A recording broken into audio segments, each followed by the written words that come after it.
Napakabilis ng araw. Ngayon ay October 1st na. In the corporate world, kapag pumasok ang October, excited dahil San Miguel Oktoberfest ang naaalala. But in the Reform Circle, we remember that October is the Reformation month. And we have agreed that starting this month of October, we will have a thematic sermon on, nagsimula tayo sa October dahil ito nga ay Reformation month. We will be starting to have yung 5 solas of Reformation. And we want everyone to also be challenged na maintindihan kung ano yung mga binabanggit namin, though hindi namin fully mailalatag sa mga pangangaral dahil ang sentro pa rin natin ay kung ano yung pinapangaral mula doon sa salita. But what we will be hearing on the next Lord's Day, sa mga susunod na araw ng Panginoon, itong 5 na solas. 5 solas, which is important dahil ito'y patungkol sa usapin pa rin ng Ebanghelyo. Let me just say those 5. Sola Scriptura na pumapatungkol sa mga fundamental issue of authority. Sola Gratia, Sola Fide, and Solus Christus na nagde-deal sa mga fundamental issue about salvation. And Soli Deo Gloria, which deals fundamentally on the issue of worship. So again, this is foundational because it talks about the gospel. At alam natin ng kaligtasan ay by grace alone, through faith alone, in Christ alone. Pero anong basehan natin? Sola Scriptura, salita ng Diyos. No? At para saan ang lahat ng ito? Ito'y para sa kalwalatian ng Diyos.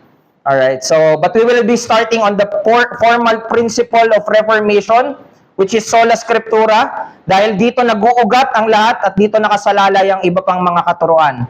So, for those who are first time na marinig yung Sola Scriptura, this is a Latin phrase na kapag tinagalog natin sa Biblia lamang. No? But we will have a formal study or Bible class about this at mas makaklarify at kung may mga tanong kayo, pwede natin itong pag-usapan. But this is the theme that we will look at our text today in Luke 6:46 to 49. Kung maalala nyo, ito ay sinimulan natin ng pangangaral, 46 to 47, but itutuloy natin hanggang 49 for addressing the theme we have for this Lord's Day about Sola Scriptura. So tayo po ay sama-samang tumayo at ating bigyan ng paggalang ang pagbasa ng salita ng ating Diyos. Luke chapter 6 verse 46 to 49. Bakit tinatawag ninyo akong Panginoon, Panginoon, ngunit hindi ninyo ginagawa ang sinasabi ko? Ipapakita ko sa inyo kung ano ang katulad ng bawat lumalapit sa akin at nakikinig sa aking mga salita at ginagawa ang mga ito.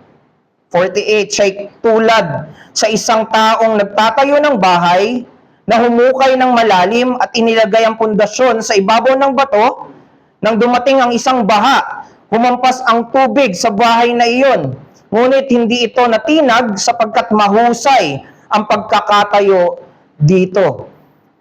Verse 49, last verse. Subalit ang nakikinig at hindi ginagawa ang mga ito ay tulad sa isang tao na nagtayo ng bahay sa lupa na walang pundasyon. Nang ito'y hampasin ng ilog ay kaagad na nagiba at malaki ang pagkasira ng bahay na iyon. Salamat sa salita ng Diyos. Tayo po ay makakaupo na. Ang parable na to, talinghagang ito ay nakalagay sa dulo ng pangangaral ng Panginoong Jesucristo na tinatawag na Sermon on the Plain. So medyo familiar to dahil narinig na rin natin to on the Sermon on the Mount sa Matthew. But there are differences. No? At makikita natin na yung pangangaral ng Panginoong Jesucristo on Sermon on the Plain is centered on being a true disciple. Nakasentro sa pagiging totoong disipulo. This shows how authentic followers should live their lives. Pinapakita nito kung paano ang isang totoong mananampalataya ng Panginoong Jesucristo ay namumuhay. Paano nila ginagamit yung buhay nila? Paano sila namumuhay? So makikita natin, what should matter for all true believer is God's proclamation that they are blessed regardless of the condition and challenges they may encounter as they face the persecution. So makikita niyo yung mga part na blessed are those. So ano man yung kalagayan nila, mahirap man sila, nagugutom man sila, umiiyak o tumatangis man sila o kinamumuhian man sila, nakikita sa mga tunay na mga tagasunod at disipulo ng Panginoong Jesucristo yung sinasabi ng Panginoong Yesus. Ang mahalaga, kayo ay pinagpala, tinatawag na pinagpala ng Panginoong Jesucristo. Alam natin na meron pang yang ibig sabihin, pero hindi yan yung pangangaral natin ngayong hapon. We just want to see na we don't want to ignore the fact that as Christian, we are not exempted sa mga mahihirap na kondisyon na yon. Also, true disciples should live their lives reflecting God. Nung sinabi sa mga sumusunod na ibigin mo yung mga kaaway, ibigin mo yung mga hindi kaibig-ibig, that's a reflection of who God is. Gumawa ka ng mabuti kahit dun sa mga hindi na gumagawa sa'yo ng mabuti, that's a reflection of who God is. And as a disciple, bilang tagasunod, kailangan makita yan sa'yo. Ano pa? Magpatawad. Ito'y pagpapakita ng pagiging tagasunod natin sa Panginoong Jesucristo. Ang totoong Kristiyano should also live by always examining themselves. Una, yung sarili nila bago nila sitahin o bago nila tignan yung pagkakamali ng iba. Yan yung makikita sa verse 37 to 42. Also, a true disciple will bear good fruits. Ang totoong disipulo ay hindi lang sa salita, kundi namumunga ng mga mabubuting bunga. And then after that, we see yung part ng parable. Ito ay parang ending conclusion. No? Parang conclusion pero illustration din ng Panginoong Jesucristo at gumamit siya dito ng parabola. Okay, so the parable of the two builder illustrate yung contrast between the wise builder, itong matalinong tagapagtayo ng bahay, ay sila na sumusunod sa Panginoong Jesucristo. Yun lang naman yung difference na pinakita. And the foolish builder, yung mga hindi sumusunod. Nakikinig, lumalapit, pero hindi sumusunod. This principle encourages us to make wise choices. Tayo ay maging marunong sa mga dinidesisyon or mga pinipili natin by aligning our lives with the wisdom of Christ. At itong karunungan ng Panginoong Jesucristo ay makikita sa kasapatan ng kanyang mga salita. Ang karunungan ng ating Panginoong Jesucristo ay makikita sa kanyang mga salita. And again, this is not just pertaining to the sermon na binigay niya sa Sermon on the Plain. Remember that the whole scripture is, lahat yun ay salita ng Panginoong Jesucristo. In general, we can say that it applies to the word of in Genesis to Revelation because the scripture is the word of Christ. Pero in this sermon, we will be using the term interchangeably. So sa buong pangangaral na ito, gagamitin natin yung mga salita kagaya ng salita ng Diyos, salita ni Kristo, scripture o kasulatan o Biblia, they are all the same. Pagpapalit-palitin lang din natin. So wag lang malito. Ang salita ng Diyos, salita ni Kristo, pare-parehas lang. No? A true disciple of Christ will build their lives in the foundation of God's Word. Bubuin nila yung buhay nila sa pundasyon ng salita ng Diyos because this is the only life that will endure until the very end. Ito ang buhay na mananatiling nakatayo hanggang dulo. So this is my proposition and message for this afternoon sermon. Building a life that endures to the end is a life founded in sola scriptura. Ang pagbuo ng isang buhay na magtatagal o mananatili hanggang sa wakas ay isang buhay na itinatag sa sola scriptura. So anong ibig sabihin natin kapag sinabi nating sola scriptura? Again, sola scriptura is not just knowing what the scripture is, what the scripture is commanding us, but it also highlights the significance of obeying and living according to our ultimate and final authority. Hindi lang ito malaman mo kung ano yung sinasabi ng Biblia, kundi nakaayon ba yung pamumuhay natin dun sa sinasabi nating final authority natin. No?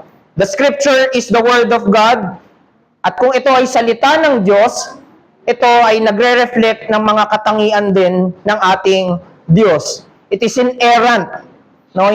Walang pagkakamali. At least, we are talking on the original manuscript. Ito ay malinaw, maiintindihan ng mga bata.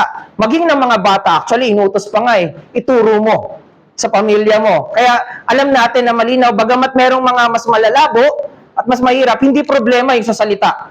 Ang problema ay tayo dahil hindi natin inaaral. At habang inaaral natin, mas nagiging malinaw yung nilalaman ng salita. Pero ang bottom line, makikita natin malinaw ang salita. It is sufficient. Ito ay sapat. May kasapatan. Pero kagaya ng lagi nating naririnig, hindi natin sinasabi na kung gusto mo matuto ng math, titingin ka sa Bible. Ito ay sapat para makapagluto ng pakbet. Hindi yun yung sinasabi natin.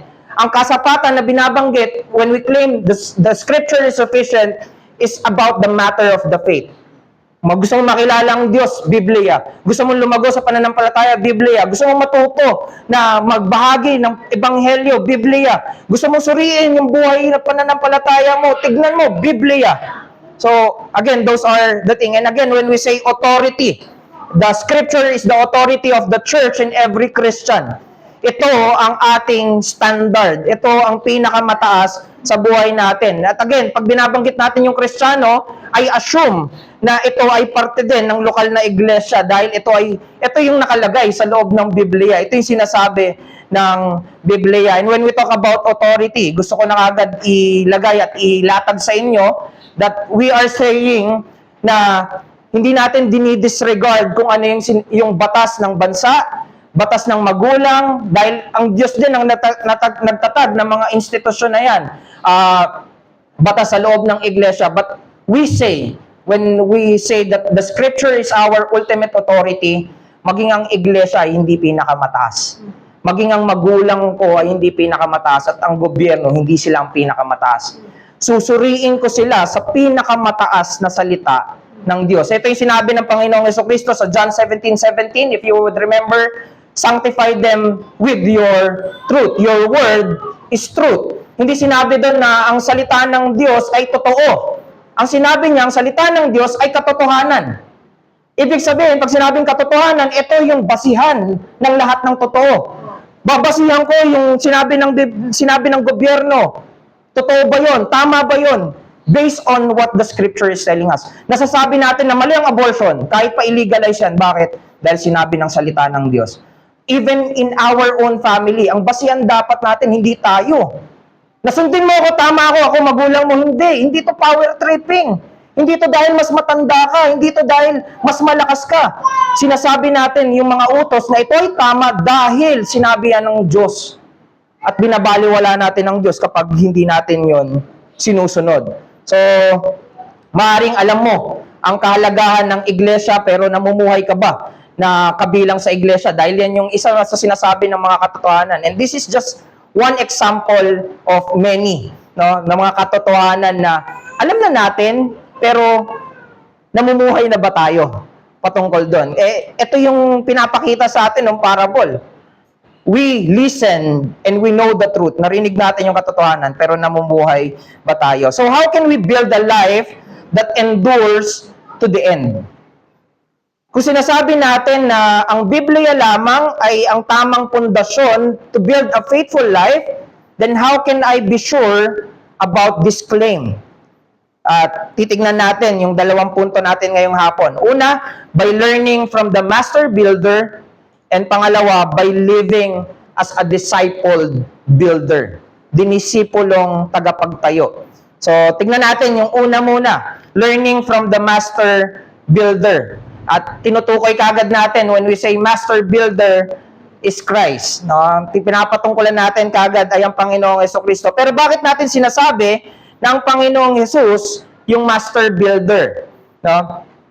Tandaan natin, bago tawagin si Jesus na Rabbi or Lord, Jesus was known first as the carpenter. At yan ay makikita natin sa Mark 6:3. Sabi doon, nung nakita si Jesus, is not this the carpenter? Sabi niya, the son of Mary, the brother of James and Joseph and Judas and Simon. Maging sa Matthew 13:55, ang sinabi, carpenter's son. Anak ng karpintero. But even this indirect calling na carpenter's son ay nagpapakita sa atin, no? Ina-identify si Jesus bilang karpintero din. Dahil culturally, Kapag anak ka, minamana mo or pinapasa sa'yo yung trabaho ng tatay mo. Kung karpintero tatay mo, karpintero ka din. Mangingisda tatay mo, mangingisda ka rin. So, even indirect, carpenter's son, it also tells us that Jesus is a carpenter. At yung salitang carpenter ay galing sa Grego na salita na tekton. Tekton. At ito'y pumapatungkol sa builder of any kind of material. And Christ is actually on the Palestine region, at sa Palestine, ang general material o common materials na ginagamit ay bato. So ito ay taliwas doon sa alam natin na karpentero na kahoy, expert sa wood. Dito, expert sa mga bato. No? So, perhaps, no, the illustration na binibigay ng Panginoong Hesukristo ay mula sa natutunan niya, mula sa tatay niya na karpentero. Na tinuruan siya na para maging karpentero, ganito, you need to dig deeper, no, para yung bahay na itatayo mo ay matibay.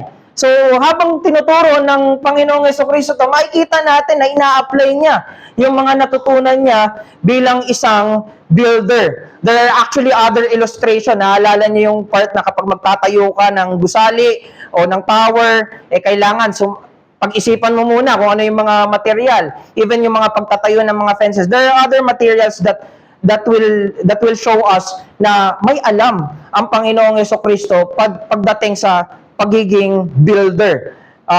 Alam din natin na during that time, mainit sa region nila, no, sa bansa nila. At dahil sa sobrang init, sa matagal na panahon na tag-init, the surrounding sun in the Sea of Galilee solidify. Tumitigas. So, pag binabasa natin to, pag binalikan natin sa Matthew yung part na to, Matthew 7, makikita natin na nung ginamit yung sun, it is not just an ordinary sun na malambot. It is a solidified sand na akala nila sapat na yon. Kaya marami ang nagkakamali na nagtatayo ng bahay doon sa tumigas na yon, pero kapag nabasa yung surface, na mabilis na lumalambot din yung lupa. So, this shows that we can learn from Jesus because He knows what He is talking. Alam niya yung klase ng lupa doon. At itong tinatawag nyo na pundasyon, hindi naman talaga pundasyon yan. Kasi pag tines yan ng tubig, masisira din yan. Masisira yung mga ginawa nyo. At alam mo yun, pinapakita sa atin na reliable yung mga provided example ng Panginoong Hesukristo. But I want you to also remember that Jesus is not just talk. Hindi lang siya puro salita na, ganito gawin mo, ganito, ganyan. No.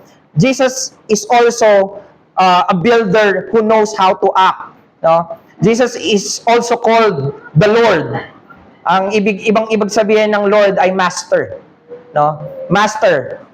Siya ang puno ng mga wise and foolish builder, at least on the general sense, no? Dahil si Jesus ang Panginoon ng lahat. At ang pagiging Panginoon niya ay hindi nakabatay sa boto o paniniwala ng mga tao. Kahit di ka maniwala, mananatili na siya ay Panginoon. Panginoon siya kahit may hindi naniniwala, pero sa mga hindi naniniwala, ito'y hindi kapakinabangan, kundi kapahamakan pa nga. No? Again, the reason why nilalatag ko ang lahat ng mga ito is because I want to make a note that Jesus is no ordinary builder but truly the master builder of all master builders. At dito, papasok ako hindi lang sa mga practical. No, I want you to think of this. Dahil ang Panginoong Hesukristo lang, He alone can build a way to bring sinners back to God. Walang ibang makapagtatayo ng daan pabalik sa Diyos kundi ang Panginoong Hesukristo lang. He alone can build a life guaranteed to endure until the end. Sinigurado niya yan ng mga salita niya. And we can say that He is the master builder and we are all foolish builders. But that in the hands of the master builder alone, He can build us and turn a foolish builder into a wise and effective builder. Kaya napakaganda, Panginoong Hesukristo lang ang pwedeng gumawa nun sa atin ng mga makasalanan. So it is no wisdom if we don't start with Christ, the master builder. Kaya nga, napakaganda nung sinasabi sa verse 47, come, listen, do. No? Parang sinasabi niya na, come to the master builder. Listen to the master builder obey the master builder. Pero yung tatlo na yon ay hindi doon nagtatapos. Sabi niya, come, do, and come, listen, and do the things that I will say. Tapos ano sabi niya? Ipapakita ko. Ipapakita ko. Yung sinasabi niya na ipapakita, I will show, ay merong ideya na parang ituturo ko sa inyo kung bakit mahalaga na gawin nyo to. Na lumapit kayo sa akin, na makinig kayo sa akin, at sumunod kayo sa akin. No? Paano pinakita sa atin ng Panginoong Jesucristo yung relevance ng lahat ng mga ginagawa natin o relevance ng lahat ng mga inuutos niya.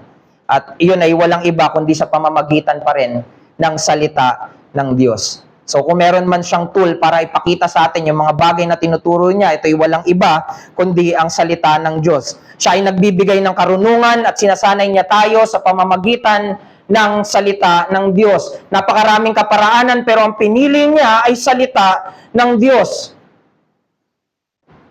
We can think of many things pero ang pinili niya, again, salita ng Diyos. This is how Christ grew in wisdom as well. Nung napag-aaralan natin na maging si Jesus ay lumalago sa karunungan, tingin nyo anong ginamit niya? Biblia pa din. Kahit gaano kagaling ang nagsasanay sa'yo kung lagi ka namang absent sa pagsasanay or babaliwalain mo yung binibigay na pagsasanay, wala din itong magiging kapakinabangan sa'yo. Kaya nga, we know that Christ is the best and the best master builder that we could know. Siya lang. Pero kahit gaano siya kagaling, kung binabaliwala natin yung mga binibigay niya, hindi tayo makikinabang doon. Minsan, yun pa nga yung nagiging kapahamakan pa sa atin. So, ito yung aral. Christ, the master builder, we will see that Christ is continually building His church and His chosen tool is the inerrant, unchanging, clear, sufficient, and authoritative Scripture. Ang salita pa rin ng Diyos yung ginagamit niya. Tandaan, Jesus is the Lord who builds His kingdom. Kaya sinasabi natin na hindi lang siya puro salita. Siya rin yung gumagawa, siya rin yung bumubuo, siya rin yung nagtatayo ng kaharian niya. He is not just sitting, commanding, but He is continually working. Siya yung tagapanguna. He spearheads building His kingdom. At kaya di pa siya bumabalik, di ba? Dahil patuloy pa rin niyang tinatayo ang kanyang kaharian. At again, ang pinili niyang kagamitan para itayo ang kanyang kaharian ay walang iba kundi ang banal na kasulatan. Sa buhay ng bawat totoong Kristiyano, buong kumpiyansa nating masasabi na si Kristo sa pamamagitan ng kanyang espiritu at salita ang patuloy na humuhubog sa atin sa kabanalan at pananampalataya. Imagine, simula umpisa ng Kristyanismo, no, nung nanampalataya ka, bakit? Ba't ka nanampalataya? Dahil lang may nagsabi sa'yo? Di ba dahil sa salita? Lahat. Nandito ka ngayon dahil sa salita. Bakit ka nagpapatuloy ngayon? Dahil sa salita. Bakit pinaglalabanan mo yung kasalanan? Dahil sa salita. Dapat ito, yung lagi nating babalikan. Bakit ako maniniwala sa sinasabi niya? Utal-utal siya. Bakit ako maniniwala sa sinasabi niya? Maniwala ka dahil sinuri mo na sa salita. Hindi dahil close lang tayo. Hindi dahil anak kita. Hindi dahil magkaibigan tayo. Hindi. Suriin mo sa salita. Ito yung lagi ko sinasabi. Si Pablo nga na apostol nangaral, pero sinusuri pa rin sa pamamagitan ng salita. Imagine, kung wala yung salita, naalala niyo ba kung saan ka nagmula? Kung ano yung paniniwalang pinanghawakan mo at sinasabi mo ngayon na bumulag sa'yo? Paano mo nakita yung mga katotohanan? Hindi ba dahil sa salita? Patuloy ka kapag nangihina ka at naalala mo yung salita, di ba pinapalakas tayo ng Diyos sa pamamagitan ng salita? Na ituwid yung maling pagtingin natin sa pagsamba dahil sa salita. Na itaas yung mga katuruan na dapat nating pagbulay-bulayan dahil sa salita. Without the word of Christ, hindi ko malalaman kung paano maging makadiyos na tatay. At nakikita ko na ang dami ko pang sablay sa pagiging tatay. Hindi ko malalaman kung paano maging makadiyos na asawa. At hindi ko malalaman yung mga pagkakamali ko bilang asawa. Hindi ko malalaman yung pagkukulang ko bilang parte at miyembro ng iglesia. Hindi ko masusuri yung sarili ko bilang pastor. Tumatayo ba ako doon dahil gusto ko lang? Ginagawa ko ba yun dahil gusto ko lang? Hindi ba dahil lahat yun sa salita ng Diyos? Tapos ito yung kakalimutan natin? Ito yung babaliwalain natin? No, if we are confused, go back to the scripture. Bumalik tayo sa salita ng Diyos. At napakarami pa. Kung hindi mo nauunawaan, bakit ginagawa mo yun para sa Diyos, hanapin mo sa salita ng Diyos dahil malinaw itong tinuturo ng Diyos. Kung tinatag at hinuhubog tayo ng kanyang mga salita, tayo inaasahan na nagpapakatibay at handang magpahubog din sa salita. As a follower of our master builder, His word should be our priority and highest authority. Ito yung pinakamataas. Kapag sinabi natin na ito yung highest authority natin, again, we only mean to say na ang salita niya ay may karapatan at may kapangyarihan na utusan tayo. Ito ang pinakamataas na magdidikta ng buhay natin. Ito ang dapat nating sundin at dapat nating ipamuhay. That is what we say about sola scriptura. Our final authority is the scripture. Na alala ko, yung maraming problema kapag tinalikuran natin ang Biblia lang ang pinakamataas na otoridad. Dahil ito yung nakita natin sa kasaysayan. Again, hindi sa inaatake natin yung ibang mga relihiyon, pero ang gusto natin, bumalik din sila sa salita ng Diyos at suriin nila kung ano yung pamumuhay nila bilang iglesia. The Roman Catholic failed on this. Dahil ipinantay nila sa salita ng Diyos yung mga tradisyon nila at nagkakaroon ng conflict. Paano kapag conflict yung tradisyon nila o yung sinabi ng Pope nila o sinabi ng mga tagapangunan nila ng iglesia sa Biblia?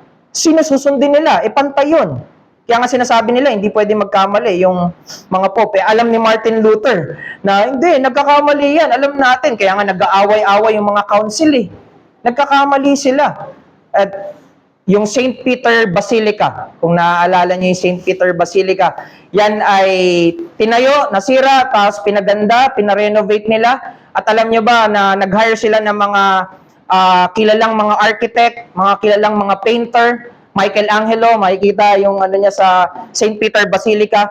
Pero malalaman natin na yung pinakapondo ay kinuha nila sa maling katuruan na doctrine of indulgence. Yun yung ginamit, no, na magbigay ka at maliligtas yung mga kamag-anakan mo sa purgatorio. Meron parang sinasabi si John Tetzel na as soon daw as malaglag yung coin sa lagayan ng pera, ay nag-i-spring daw yung mga kaluluwa sa mga purgatory. And that is wrong. Ang iglesia natin ay gusto rin natin, ang Antipolo Reformed Baptist Church, kung ang St. Peter Basilica ay nabuo at napaganda dahil sa mga maling katuruan, ang Antipolo Reformed Baptist Church ay nawa hangarin natin na mapaganda, mapatibay dahil sa pagtindig sa tamang katuruan. Remember that. Magbabago yung taon pero mananatili yung titindigan ng Antipolo Reformed Baptist Church. This is why Scripture matters. This is why the authority of the Scripture matters. Ikaw, pwedeng reform ka, pero totoo ba na yung paniniwala, mga natutunan mo, mga katuruan ay pinapamuhay at tinitindigan mo? That matters. Dito sa salita ng Diyos nakasalalay at magmumula ang lahat ng katuroang ipapamuhay ng mga tao ng Diyos. Bagamat mahalaga, lahat ng mga otoridad, dapat lahat yun ay magpasakop sa otoridad ng salita ng Diyos. Tignan natin parati kung ano yung sinasabi ng Biblia. Ang ganda nung sinabi ni Derek Orphan sa kanyang libro na 5 Solas, 1 Gospel. Sabi niya, paano ka makakasigurado na mapagkakatiwalaan ng salita ng Diyos? Sabi niya, pwede akong magbigay ng mga proof, mga evidences or arguments para kumbinsihin ka patungkol sa otoridad ng Biblia. Pwede.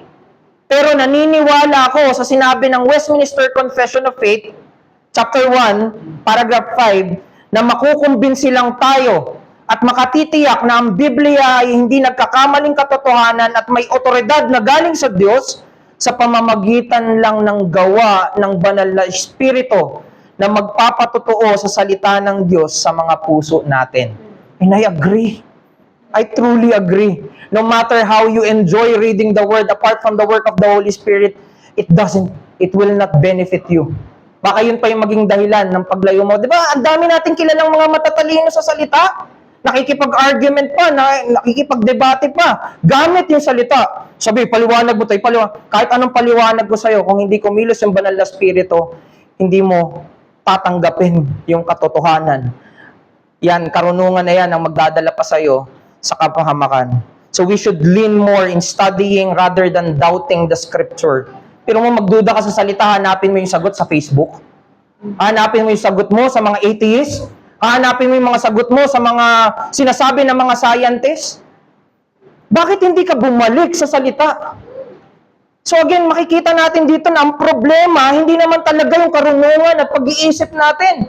Ang problema natin dito, mga puso natin. We don't listen and go back to the Word of God. Kaya very essential that we consider also the warning given to the foolish builder. Sa kanila na alam yung salita pero they keep on ignoring to act on the Word of God. Makikita natin that ignoring the authority of the Scripture will surely lead us to ruin. You may know a lot about the Word of Christ o kung ano yung sinasabi ng Panginoong Jesucristo, but if you do not act or do anything, you will just end up in ruin. Ganda rin ng sinabi ni Pastor Ramen Kaliwag, sabi niya, when the Scripture ceases to be the authority inside the church or for the Christian, kapag hindi na Biblia yung otoridad at nasusunod sa buhay natin, other worse replacement will surely take place. Pinapalit natin karanasan ng iba, sulat ng iba, himala, panaginip, mga bagay na dapat sinusuri pa rin ang salita ng Diyos. Di ba? May magpatotoo lang sa YouTube, sabihin niya, nakita ko yung impyerno, nakita ko yung langit. Ay, ganun pala. Ang hindi na sinusuri kung ano yung sinasabi ng Biblia. At hindi kaagad kasi natin makikita yung epekto nito eh. Hindi natin makikita yung epekto ng mga ibang otoridad natin. Yung ibang sinusunod natin, hindi kaagad natin makikita. Pero pinapakita sa atin ng Panginoong Jesucristo, kung hindi salita ang pundasyon mo, kahit hindi mo pa makita yung dulo, sigurado, pagkawasak at pagkasira yon. So again, trust what the Word is saying. Trust Christ. Pagkatiwalaan natin kung ano yung sinasabi ng Panginoong Jesucristo. Saan mo dinadala yung pamilya mo? Sa sinasabi mo, sa sinasabi ng Panginoong Jesucristo. Saan mo pinapayakap at pinapatindig yung mga mahal mo sa buhay? Sa sinasabi mo, sa sinasabi ng Panginoong Jesucristo. Kaya when we say we submit to the continuous building of Christ, using the authority of the Scripture, hinahamon tayo nito. Do not just come and listen to the Word. Huwag ka lang lumapit, makinig ng mga salita ng Diyos. Be committed and be intentional to live according to the authority of the Word. Kung hindi, alalahanin niyo si Adan. Ano yung ginawa niya? Di ba yung unang sinubok sa kanya, totoo ba? Totoo ba? Anong nangyari? Napahamak. Yung fall ay nangyari. Yung pagkawasak ng sangkatauhan, ang pagbagsak ng sangkatauhan ay nangyari dahil Adam abandoned sola scriptura. He abandoned the authority of the Scripture, the Word of God. Diba? Every destructive downfall in the Bible, in the history of Christianity, and even the people around us, tumingin ka sa paligid mo. Yung pagbagsak nila ay dahil inignore nila at iniwanan nila yung authority ng Scripture. Bakit may wasak na pamilya? Bakit yung tatay naghanap ng kasiyahan sa iba? Bakit? Dahil hindi na ang Diyos yung otoridad nila. Hindi na yung salita ng Diyos yung bumubuo ng pamilya nila. You think coincidence na builder yung pinag-uusapan natin? If you want to build your family, build it in the foundation of the Word of the Lord. You want to build the community, build it in the foundation of the Word of God. Ang iglesia, ganun din. Naturingan tayong iglesia, mga tao ng salita, pero hindi namumuhay sa salita. Kailan tayo gigising? Kailan tayo gagawa?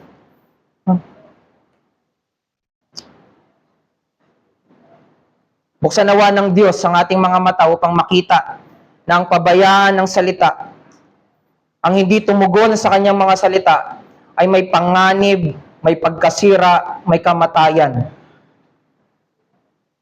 Hindi ka okay ngayon dahil may trabaho ka. Okay ka ngayon dahil pinapanatili ka pa rin ng Diyos, pero magising ka. Kung mamumuhay ka na taliwas sa salita ng Diyos, sinagrado ni Kristo.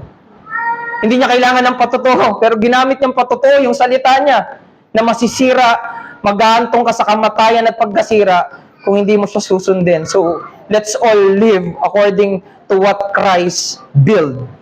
Tayo'y magsuri. Maaring palagi mong naririnig yung pangangaral tungkol kay Kristo. Maaring tinatawag mo na siyang Panginoon, pero gumagawa at namumuhay ka ba para sa Kanya? Alam mo yung Ebanghelyo, pero para sa iyo ba yung Ebanghelyo? Inaangkin mo ba yung Ebanghelyo? Nakikita mo ba yung kaligtasan kay Kristo? Nakikita mo ba yung kasalanan kung saan ka niligtas ni Kristo? Alam mo na namatay si Jesus sa krus, pero nakikita mo ba na para sa kasalanan mo yon? Namumuhay ka ba na lumalapit dito sa krus ng Panginoong Jesucristo? Ginagawa ba natin yung mga sinasabi at yung mga alam natin? Ginagawa ba natin? Maaaring marami ka nang nalalaman sa teolohiya, but do you live according to those truths? No matter what your excuses are, if you are not living according to the Word, then you are of the world. Namumuhay ka na parang sa mundo. So ito'y hamon para sa atin. Alalahanin natin, Christ is still our master builder. You are learning from the best builder. Kaya wag mo siyang baliwalain bagkus maging intentional ka sa pagsunod at pumumuhay mo ayon sa kanyang mga salita. Kapag may teacher ka na gustong-gusto mo, di ba, lagi kang naka-attend, maagap, wala pa si teacher, nandun ka na kasi excited ka sa mga ituturo niya. Eh, sino to? Si Kristo. Di ba dapat tayo ay mahamon din na laging maging maingat, laging maging masigasig, kagaya ng panalangin kanina, maging masigasig tayo, maging mapaghanda tayo.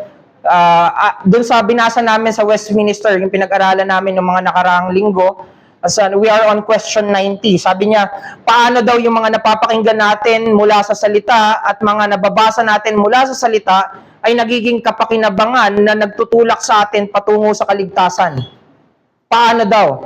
Sabi, kailangan, inuna na namin, question 89 yung about the work of the Holy Spirit. Ito naman, on the practical side, ano yung gagawin mo? Kasi kumikilos ang Diyos, pero kailangan nating umattend eh. Kailangan nating may gawin doon sa mga pagkilos ng Diyos. Sabi doon, maging masigasig ka. Ipanalangin mo, paggandaan mo yung mga pangangaral. Di ba kaya natin sa every Saturday, yung paghahanda na ginagawa natin ay binabasa na natin in advance? Kaya pag hindi na natin maintindihan, magre-research na tayo niyan, mag-aaral na tayo niyan. Para pag ipinangaral na at nilatag na sa atin, we benefit all the more sa mga napapakinggan natin na pangangaral. And that is what I want you to do. No? If Christ is the master builder, learn from the master builder. Maging masipag tayo na maghanda at maging masigasig tayo sa pag-aaral ng salita. At ito mismo, yung pangalawang punto natin, living as a disciple builder. Kung totoo kang tagasunod ng Panginoong Jesucristo, ikaw ay tinatawag na marunong o matalinong tagapagtayo. Ikaw yung matalinong tagapagtayo doon sa parabola. Ikaw yung builder na binild ng Panginoong Jesucristo. Christ is the master builder who build a builder. Christians, we are the builder. Ang buhay ng isang tunay na tagasunod ng Panginoong Yesus ay hinalintulad sa tagapagtayo ng bahay na humuhukay ng malalim. Naglalagay ng pundasyon sa matibay na bato. Yan yung sinabi sa verse 48. Tapos sabi doon, hindi natatapos doon, sinubok at hindi natinag sapagkat ito'y matibay at mahusay na itinayo. So makikita agad natin, based on that, na ang totoong Kristiyano, ang totoong mananampalataya, siya ay merong tamang paghahanda. Maghahanda siya. Kung may mali siyang paghahanda, i-align niya. No? Makikita rin natin that true builder is not exempted to the challenges. Also, the true builder will be able to stand in the end. Ito ay para sa mga totoong mananampalataya. At ang alarming kasi doon yung dulo eh. Siyempre, di ba, sa magulang, gusto mo ba na yung anak mo mag-fail? Hindi. At ito yung sinasabi sa atin. This should be our concern. Pinapakita nito na ang tamang paghahanda ay ang tiyakin na magkaroon tayo ng matibay na pundasyon sa ating mga buhay. Tama ba yung tinatayuan natin, yung tinitindigan natin? At sa talinghaga, pinakita na hindi sapat na maging tagapakinig ka lang. Kaya sinabi yung post ni Pastor Joseph na nakaraan, ang naghahanda, hindi lang yung mga ngaral. Pati yung tagapakinig ay dapat naghahanda. Sabi, pinakita na hindi sapat na maging tagapakinig ka lang, kundi siguraduhin mo na gumagawa ka ayon sa salita ng iyong Panginoon. The word builder is appropriate because we are expected to be the doers of God's will. Tayo yung gagawa ng kalooban ng Diyos dito sa lupa. No? So, isa pala sa paghahanda ay hindi mo lang ihanda yung sarili mo na makikinig ka, ihanda mo rin yung puso mo at isipan mo paano ko to ipapamuhay. Yan parati yung mga tanong. Kaya nagbibigay tayo ng mga application para sa bawat isa, para ipamuhay. Pero you can expand the application based on the truth that you will learn in the Word of God. Yung expected na paggawa dito ay paggawa na hindi naglilingkod para sa ating pansariling kaginhawaan, kundi paggawa na dala-dala yung kalooban ng Panginoong Hesukristo. Hindi ka lang gumagawa. For example, pumunta tayo sa iglesia sa panambahan. Pero ang tanong, pare-parehas tayo, hindi kagad natin makikita, yung ginawa mo bang pagpunta dito ay ayon sa kalooban ng Diyos? Yung ginagawa mo ba ay dinadala-dala mo at malinaw sa'yo na ginagawa ko to dahil ito yung kalooban ng Diyos para sa akin? Kaya sinasabi natin, huwag kang makisabay lang kasi baka mamaya, lalo na sa mga bata, pumupunta kayo dito dahil dinadala lang kayo ng magulang. So, umpisa, okay lang yan. Pero pagdating sa tumatagal ka na pagpunta dito, dapat maging malinaw sa'yo na yung mga ginagawa mo ay pagtugon mo sa banal na Diyos. Hindi ito mababaw. Kaya nga yung mga mahihina na mga nakakasama natin, no? Mga matatanda na nahihirapan na maglakad, pero nakikita natin na kasama natin, nakakapagpalakas sa atin. Alam niyo bakit? Dahil sa likod ng bawat paghakbang nila at hirap na paghakbang nila, nandoon yung kalooban ng Diyos. Nandoon yung panalangin ng mga tao ng Diyos para mapangyari yung kalooban ng Diyos para sa kanya. Humahakbang siya bilang pagtugon sa kalooban ng Diyos. Again, if we will go back, we are builders and we are carriers of our Master's will. Sinasalamin ng gawa ng mga Kristiyano ang kalooban ng kanyang Panginoon. Kung tayo ay mga gumagawa na may pagsunod at para kay Kristo, dapat ang kalooban ni Kristo ang makita sa ating mga ginagawa. Hindi ikaw. Hindi yung pagbibida na meron tayo. Bagamat nakikita at makikita natin yan, pero dapat ma-exemplify na kalooban to ng Diyos. Kalooban ng Diyos. Kaya babalik at babalik tayo kay Kristo. At mahirap yun kung hindi tayo nagsusuri sa mga sarili natin. Christian builders obey Christ as His master builder, and obedience, yung pagsunod, it means work. Gawa yon. Ang humuhukay ng malalim ay isang mahirap na paggawa, and we all labor for what really matters. Pinaghihirapan ang lahat ng pinapahalagahan. Pinapahalagahan mo, paghirapan mo. Importante sa'yo, paghirapan mo. Kaya ito yung aral. A Christian who cares about the truth will dig down deep and lay his foundation on the rock of sola scriptura. If obedience is work, tayong mga Kristiyano ay hindi makakaiwas sa paggawa. Dahil ang pagsunod ay paggawa.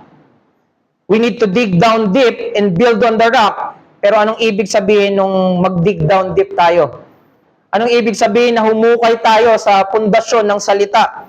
This is not a picture of being nominally religious. Or makilala mo si Kristo sa malayo. Hindi ka spectator. Tagasunod ka. Being a Christian means being a person who labors to establish his belief. Sa una pa lang, sinasabi na natin na mahirap dahil ito ay puro trabaho, ito ay puro pagsunod. Pero bakit? Dahil ito ay puro pasasalamat.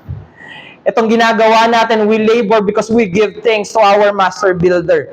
No?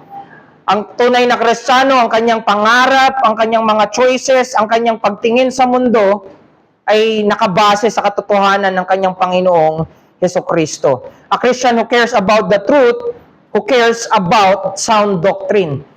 Concern natin kapag may maling katuruan. Kaya kahit kami maging pastor, hindi kami ang pinakamataas sa inyo. Maging sa katuruan, pwede kaming i-correct. Kaya nga dapat mas nagle-labor kami sa mga salita. Kapag hindi nyo nakikita na lumalago kami sa pag-aaral at paglago sa doktrina, you can correct us. And we should be thankful kapag ganun kayo sa amin. Bantayan nyo ang mga pastor ninyo. At maraming iglesyang nasira dahil hindi nila binantayan yung pastor nila. They are overconfident about their pastor. Ipanalangin nyo kami parate sa pag-aaral namin ng salita. Panalangin nyo kami sa paano kami mamumuhay ng mga pinag-aaralan naming salita. Ang trabaho namin ay hindi nagtatapos sa pulpito. Ingatan nyo kami. Maging paano nyo, isa sa mga paraan kung paano nyo kami ingatan ay lumagurin kayo sa mga kaparaanan ng Diyos. Lumagurin kayo sa salita ng Diyos. Paano nyo malalaman na mali na pala yung tinuturo namin? Kung hindi kayo lumalago sa kaalaman at karunungan. May the Lord humble us. May the Lord also give us an encouragement to do the work. Labor, be ready, na dig down deep yung mga salita ng Diyos. Hindi yung isang aral, okay na yan. Kaya magtataka kayo, bakit pa ulit-ulit? Isipin mo, saan ka nakakita na nagukay? Isang palo lang.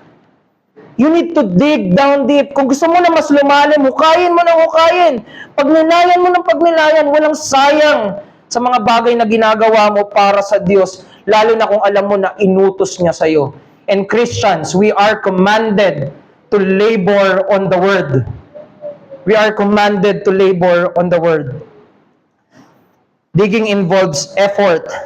We are to study. At yung pag-aaral ay napakadaming paghihirap. It requires thinking, reading, grappling, and sometimes dealing with hard truths. Napakahirap.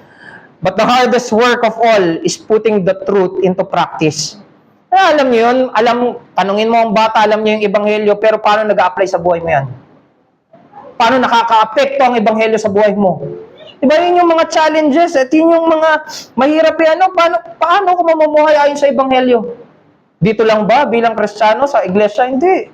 Maging sa trabaho at bawat parte at aspeto ng buhay mo, applicable yung ebanghelyo. But you need to study.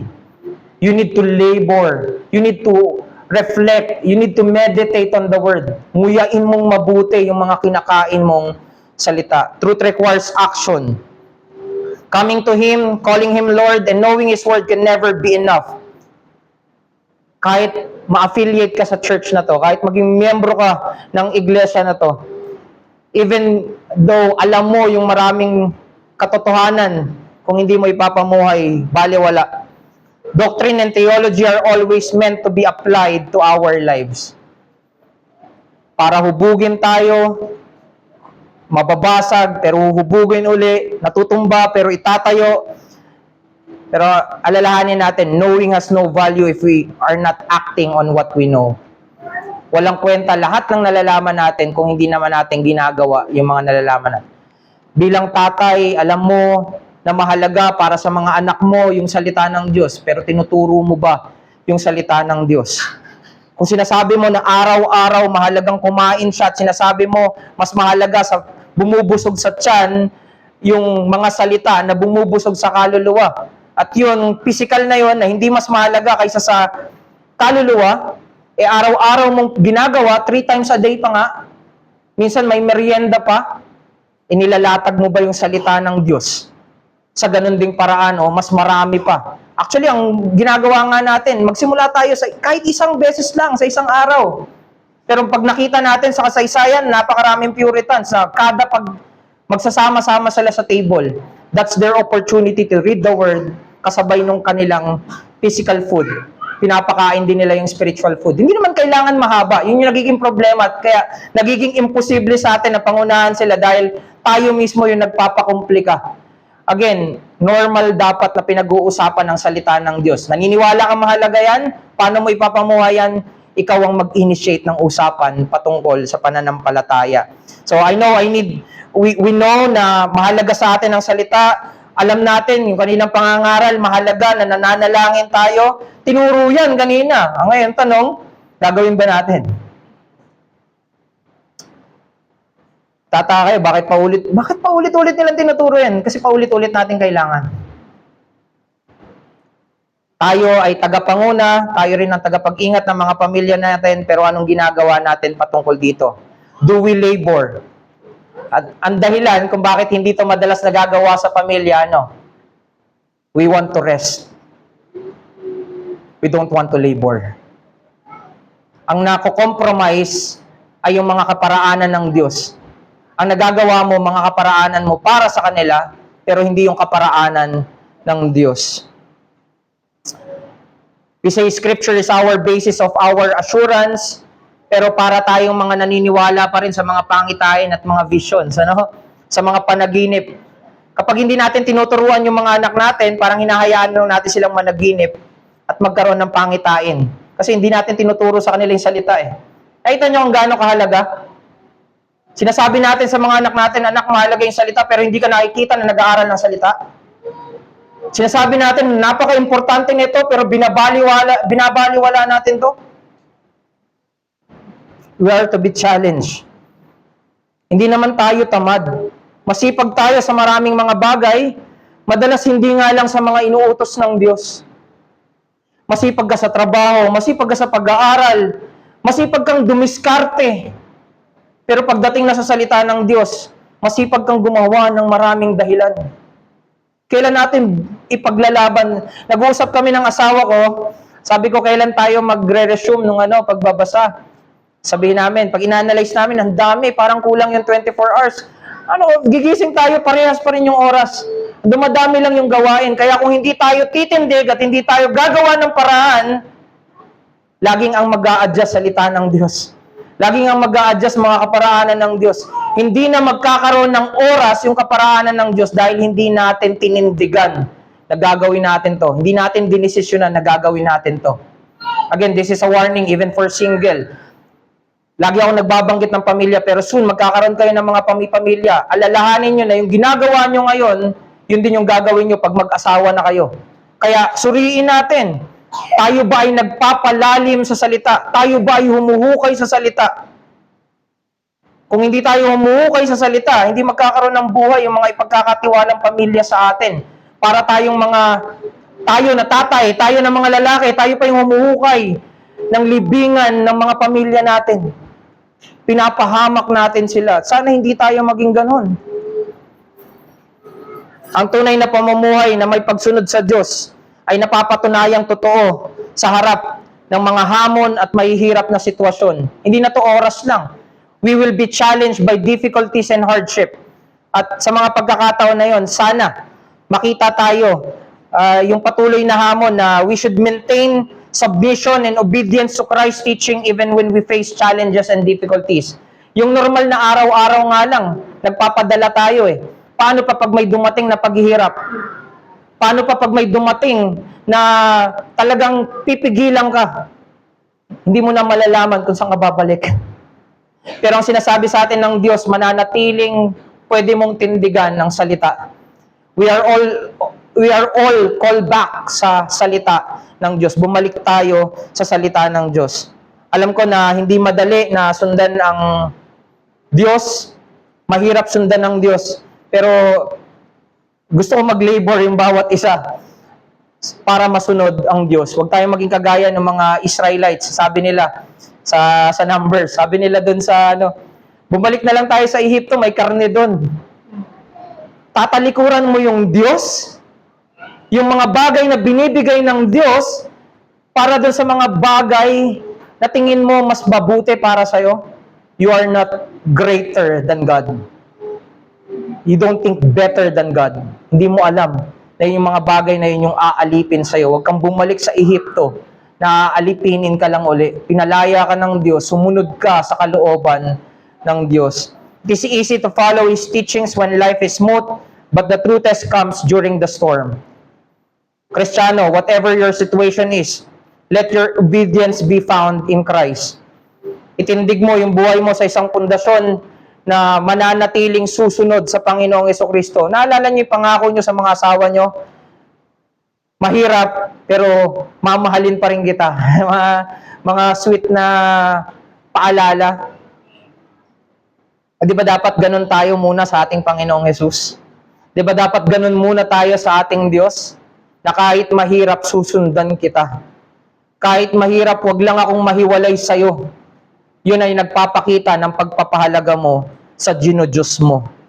Susubukin ang pundasyong tinatayuan ng ating mga pananampalataya. Nawa, huwag kang makisabay lang. Mahalaga at malinaw na nauunawaan mo kung ano yung sinusundan mo. Kaya ano na sa atin ay maghukay tayo. Maghukay tayo habang wala pa yung mga challenges, wala pa yung mga difficulties. At kung nandito na tayo sa mga difficulties, meron tayong bala pansagot. Meron tayong pundasyon pa rin na tatayuan natin. So, no matter what our circumstances are, we do the will of God because He is still our God. Pero ang tanong sa'yo, will you still recognize Him as your God, even amidst trials and challenges in life? Sa dami ng nangyayari sa mga tao, sa bigat na dinadanas ng mga maraming kapatiran, sa kabigatan na parang patong-patong at wala ng katapusan, ang tanong sa'yo, saan ka pa rin maninindigan? Saan ka tatayo? Saan ka babalik? Saan ka magpapakalakas? Nawa, sa bawat nanghihina, sa bawat dumadaan sa mga pagsubok, makita ka na tumitindig sa salita. Kung hindi, yung mahirap na nararanasan natin ngayon, mas hihirap pa at mas mapapahamak tayo. Okay sana kung hindi kamatayan, pero kamatayan ng dulo ng mga taong hindi titindig sa katotohanan ni Kristo. Ang maayos na buhay, tandaan natin, ay hindi walang bagyo o baha na mararanasan tayo, kundi kung tayo ay malalim na nakatayo sa matibay na pundasyon ng mga salita ng Panginoong Hesukristo. Maayos ang buhay, hindi dahil walang paghihirap o pagsubok. Maayos ang buhay kung ito'y makikitang sumusunod sa salita ng Panginoong Hesukristo hanggang dulo. Getting involved in the work of Christ would allow you to understand and grow deeper. Is this what we do in the face of challenges and hardship? At sa pagtatapos, hayaan niyo na magtapos ako doon sa pagbabasa ng dedication ni Joshua Harris. Actually, kaya ako binalikan tong Luke dahil isa sa mga book na nabasa ko from Joshua Harris ay Dug Down Deep. At sinabi niya doon sa dedication niya, in-address niya yon para sa kanyang 3 anak. Kung yung ibang libro niya, in-address niya sa asawa niya, ito in-address niya sa 3 niyang anak. Ito yung sabi niya, to Emma Grace, to Joshua Quinn, to Mary Kate. Pakinggan nyo. Sabi niya, your father loves you very much. One day, when you are older, I hope you'll read this book and realize that I wrote it for you. I have no greater hope for each of you than to see you build your life on Jesus. Sabi niya, gandang-ganda ako doon sa mga sinabi niya. Unfortunately, tumalikod si Joshua Harris sa pananampalataya. Hiniwalayan niya yung asawa niya, bumaba siya sa pagpapastor at hindi ko alam kung paano siya naging tatay sa mga anak niya. But imagine their kids reading this dedication, imagining their father who denies the faith. Mga kapatid, yung katotohanan, kahit gaano to kaganda, kapag ipinamuhay sa kasinungalingan, it will all be perceived as a lie. It will cause more deception. It will cause more rejection of the beautiful word of God. Gaano man kaganda yung mga katotohanan, ito'y hindi paniniwalaan at titignan na isang malaking kasinungalingan dahil sa maling klase ng pamumuhay. Such thing will continually happen if we will still ignore and abandon the authority of the Scripture. The clarity of the Scripture will become absurdity, walang kwenta, meaningless, kung hindi tayo magbibigay ng oras sa salita. We don't see the Scripture sufficiency to our faith and practice kung hindi natin paglalaanan ito ng oras. This is why it is of great importance that the truth is reflected in our action. That the sola scriptura we claim to believe is clearly reflected in how we live. If not, whatever we are doing will just surely lead us to destruction and ruin. Again, mga kapatid, as we build our lives in the foundation of sola scriptura, actively learn from the master builder, Christ Himself, sa pamamagitan ng salita niya, at mamuhay tayo bilang mga tagapagbuo rin ng mga nawawala pa, ng mga kapatid na tumindig na sa pananampalataya, mga nanghihina na kapatid sa pananampalataya. Let's do that by living faithfully, obediently to the Word of God amidst trial and challenges in life. Let's all pray. Panginoon, kami po ay dumudulog sa inyo at nagpapasalamat dahil ikaw pa rin ang tagapagtayo na pinakamahusay sa lahat. Nagpapasalamat kami dahil may pag-asa sa kinasasadlakan namin. Nagpapasalamat kami dahil may pag-asa sa mapanirang kasalanan. Nagpapasalamat kami, O Diyos, dahil binigyan mo kami ng buhay na aming lalakaran. Turuan nyo kami, O Diyos, na yung mga katotohanan ay kapanabikan namin na matuto kami, pero higit sa lahat, manabik din kami na ipamuhay ang mga salita ninyo sa kabila ng mga hamon ng buhay. Turuan nyo kami, O Diyos, na mamuhay ng tapat sa inyo. Salamat, O Diyos, dahil ikaw ang tagapagbuo. Salamat dahil may pag-asa sa inyo. Pagpalain niyo ang pangangaral ng salita, maluwalhati ka nawa. Ito yung dalangin ko sa pangalan ni Kristo. Amen.